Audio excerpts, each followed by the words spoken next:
सुज्ञ बंधुओं, सुशीलवती माताओं एवं बहनों, प्रवचन श्रृंखला के दौरान हम सुन रहे थे उत्तममति के बारे में, जिसमें हमारा वर्णन चल रहा था कि जो पुराने ज़माने के अंदर क्या है गुरुकुल होते थे और गुरुकुल के अंदर ही सभी जाकर वहाँ विद्या अध्ययन करते थे।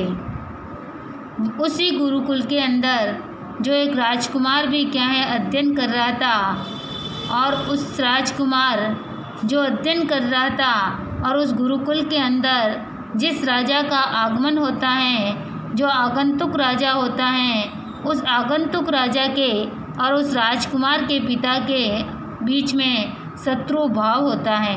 आत्मबंधुओं, हमने सुना था कि शत्रु भाव होने के कारण उस राजकुमार का जो मन में भाव हुए कि मेरे पिता का जो अपमान किया गया है, इस प्रकार की बात से वो अपने पिता को सारी बात बताता है।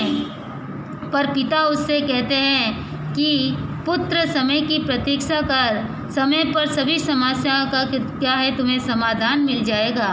अब बंधुओं, वो एक दिन महाराज वन विहार के लिए गए।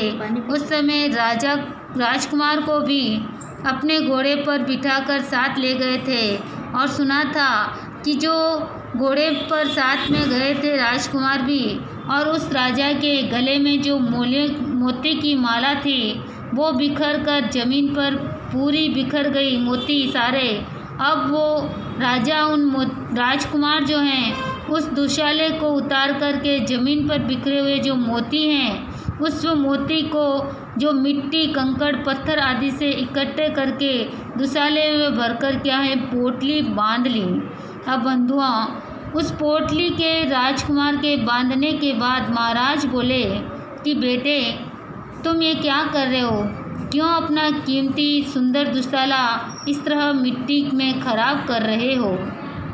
आत्मबंधुओं, उस समय राजकुमार बोला, दुशाला तो साफ हो जाएगा और प्रातः होने पर प्रकाश में आप सभी के क्या हैं सभी मोती एक इस मिट्टी से निकाल लिए जाएंगे। बंधुओं, अब वो महाराज उस राजकुमार के जो पिता हैं वे बोले कि बस जिस प्रकार कीमती मोतियों के समक्ष इस कीमती सुंदर दुशाले की कोई गिनती नहीं है, उसी तरह से घर आंगन में आए हुए अतिथि के समक्ष ऊंच नीच, बड़े छोटे, शत्रु मित्र के भाव नहीं रखे जाते।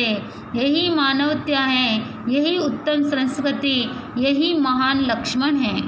आत्मबंधुओं, कहने का तात्पर्य यह है कि जो उत्तमवती का व्यक्ति होता है वो आत्मार्थी बन सभी तरह के भेदभावों से ऊपर उठ जाता है।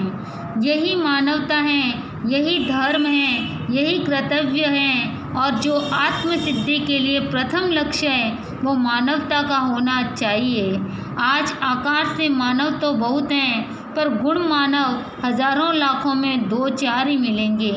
हमें पहले मानव बनना है और मानवता के जो सभी गुण हैं उन गुणों से युक्त मानव बनने का हम भी क्या है संकल्प करें। आत्मबंधुओं, कहते हैं कि जिस दिन हमें में मानवता के गुण प्रकट हो जाएंगे और हम मानव निम्न से निम्न प्राणी से भी, अपने शत्रु तक से भी अच्छे गुणों को ग्रहण करने का प्रयत्न में लग जाएंगे, तब हमें अपने शत्रु भी क्या हैं मित्र के तुल्य लगेंगे।